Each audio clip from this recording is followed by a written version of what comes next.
श्री राम अष्टचत्वारिंश सर्ग। राजा सुमति से सत्कृत हो एक रात विशाला में रहकर मुनियों सहित श्री राम का मिथिलापुरी में पहुंचना और वहां सूने आश्रम के विषय में पूछने पर विश्वामित्र जी का उनसे अहल्या को शाप प्राप्त होने की कथा सुनाना।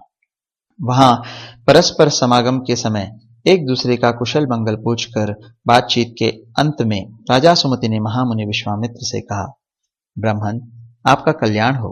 ये दोनों कुमार देवताओं के तुल्य पराक्रमी जान पड़ते हैं।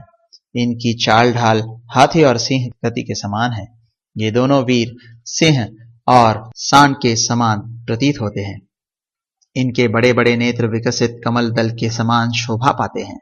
ये दोनों तलवार, तरकस और धनुष धारण किए हुए हैं। आप अपने सुंदर रूप के द्वारा दोनों अश्विन कुमारों को लज्जित करते हैं तथा युवावस्था के निकट आ पहुंचे हैं। इन्हें देखकर ऐसा जान पड़ता है मानो देव कुमार देवेच्छावश देवलोक से पृथ्वी आ गए हों। मुने, ये दोनों किसके पुत्र हैं और कैसे किस लिए यहाँ पैदल ही आए हैं? जैसे चंद्रमा और सूर्य आकाश की शोभा बढ़ाते हैं, उसी प्रकार ये दोनों कुमार इस देश को सुशोभित कर रहे हैं। शरीर की ऊंचाई, मनोभाव सूचक संकेत तथा चेष्टा बोलचाल में ये दोनों एक दूसरे के समान हैं। श्रेष्ठ आयुध धारण करने वाले ये दोनों नरश्रेष्ठ वीर इस दुर्गम मार्ग में किस लिए आए हैं, यह मैं यथार्थ रूप से सुनना चाहता हूं। सुमति का यह वचन सुनकर विश्वामित्र जी ने उन्हें सब वृत्तांत यथार्थ रूप से निवेदन किया। सिद्धाश्रम में निवास और राक्षसों के वध का प्रसंग भी यथावत रूप से कह सुनाया। विश्वामित्र जी की बात सुनकर राजा सुमति को बड़ा विस्मय हुआ।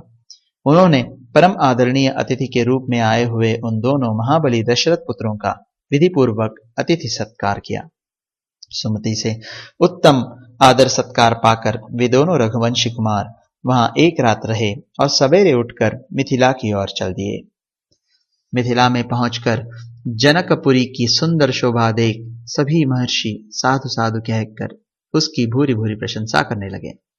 मिथिला के उपवन में एक पुराना आश्रम था जो अत्यंत रमणीय होकर भी सुनसान दिखाई देता था।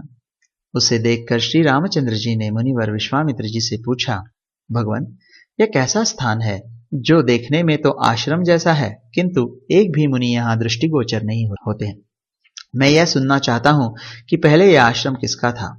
श्री रामचंद्र जी का यह प्रश्न सुनकर प्रवचन कुशल महातेजस्वी महामुनि विश्वामित्र ने इस प्रकार उत्तर दिया, रघुनंदन, पूर्व काल में यह जिस महात्मा का आश्रम था और जिन्होंने क्रोध पूर्वक इसे शाप दिया था, उनका तथा उनके इस आश्रम का सब वृत्तांत तुमसे कहता हूं। तुम यथार्थ रूप से इसको सुनो। नरश्रेष्ठ, पूर्व काल में यह स्थान महात्मा गौतम का आश्रम था। उस समय यह आश्रम बड़ा ही दिव्य जान पड़ता था। देवता भी इसकी पूजा एवं प्रशंसा किया करते थे। महायशस्वी राजपुत्र, पूर्व काल में महर्षि गौतम अपनी पत्नी अहल्या के साथ रहकर यहां तपस्या करते थे। उन्होंने बहुत वर्षों तक यहां तप किया था। एक दिन जब महर्षि गौतम आश्रम पर नहीं थे, उपयुक्त अवसर समझकर शचीपति इंद्र गौतम मुनि का वेश धारण किए वहां आए और अहल्या से इस प्रकार बोले, सदा सावधान रहने वाली सुंदरी, रति की इच्छा रखने वाले प्रार्थी पुरुष ऋतुकाल की प्रतीक्षा नहीं करते हैं। सुंदर कटि प्रदेश वाली सुंदरी, मैं इंद्र तुम्हारे साथ समागम करना चाहता हूं। रघुनंदन, महर्षि गौतम का वेश धारण करके आए हुए इंद्र को पहचान कर भी उस दुर्बुद्धि नारी ने कहा, अहो देवराज इंद्र, मुझे चाहते हैं। इस कौतूहलवश उनके साथ समागम का निश्चय करके वह प्रस्ताव स्वीकार कर लिया। रति के पश्चात उसने देवराज इंद्र से संतुष्ट चित्त होकर कहा, सुरश्रेष्ठ, मैं आपके समागम से कृतार्थ हो गई। प्रभो, अब आप शीघ्र यहां से चले जाइए। देवेश्वर, महर्षि गौतम के कोप से आप अपनी और मेरी भी सब प्रकार से रक्षा कीजिए। तब इंद्र ने अहल्या से हंसते हुए कहा, सुंदरी, मैं भी संतुष्ट हो गया। अब जैसे आया था उसी तरह चला जाऊंगा। श्री राम इस प्रकार अहल्या से समागम करके इंद्र जब उस कुटी से बाहर निकले, तब गौतम के आ जाने की आशंका से बड़ी उतावली के साथ वेगपूर्वक भागने का प्रयत्न करने लगे।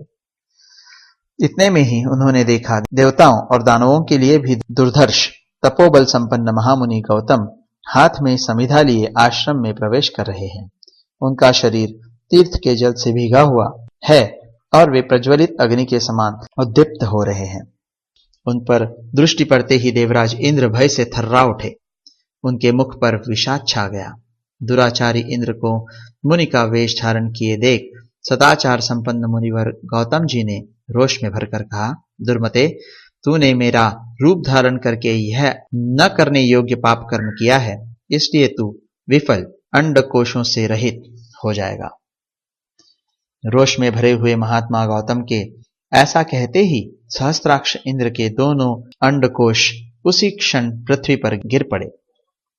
इंद्र का इस प्रकार शाप देकर गौतम ने अपनी पत्नी को भी शाप दिया, दुराचारिणी, तू भी यहां कहीं 1000 वर्षों तक केवल हवा पीकर या उपवास करके कष्ट उठाती हुई राख में पड़ी रहेगी। समस्त प्राणियों से अदृश्य रहकर इस आश्रम में निवास करेगी। जब दुर्धर्ष दशरथ कुमार राम इस घोर वन में पदार्पण करेंगे, उस समय तू पवित्र होगी। उनका आतिथ्य सत्कार करने से तेरे लोभ मोह आदि दोष दूर हो जाएंगे और तू प्रसन्नता पूर्वक मेरे पास पहुंचकर अपना पूर्व शरीर धारण कर लेगी।